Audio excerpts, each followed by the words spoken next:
నమస్తే, welcome to RP7 news. Hanamkonda జిల్లా సాయంపేట మండల కేంద్రంలోని ప్రభుత్వ పాఠశాలలోని విద్యార్థులకు నాణ్యమైన విద్య. భూపాలపల్లి నియోజకవర్గంలోని పలు ప్రభుత్వ పాఠశాలలో జరిగిన బడిపాట కార్యక్రమంలో ఎమ్మెల్యే గంట సత్యనారాయణరావు పాల్గొన్నారు. ప్రభుత్వ పాఠశాలలోని విద్యార్థులకు నాణ్యమైన విద్య అందుబాటులో ఉందని భూపాలపల్లి ఎమ్మెల్యే గంట సత్యనారాయణరావు అన్నారు. ఈ రోజు నుండి తెలంగాణలో ప్రభుత్వ పాఠశాలలో పునఃప్రారంభం సందర్భంగా రాష్ట్ర ప్రభుత్వం నేటి నుండి ఈ నెల 19వ తారీఖు వరకు బడిపాట కార్యక్రమాన్ని నిర్వహించనున్నారు.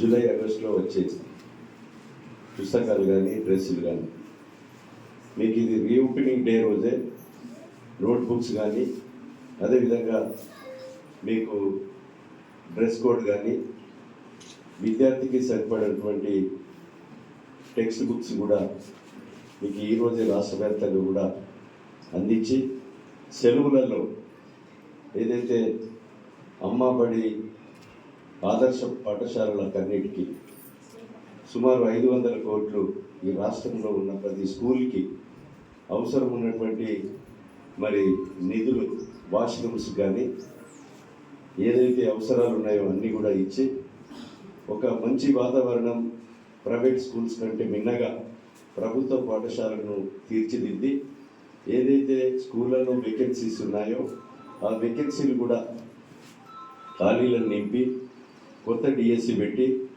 ఈరోజు హెచ్జిటీలను, స్కూల్ అసిస్టెంట్స్ను, పీఈటీలను, తెలుగు, హిందీ పండిట్లను ఖాళీలన్నీ కూడా నింపి ఈ రాష్ట్రంలో విద్యకు, వైద్యకు మొదటి ప్రాధాన్యతగా ఇచ్చే ప్రభుత్వం రేవంత్ రెడ్డి గారి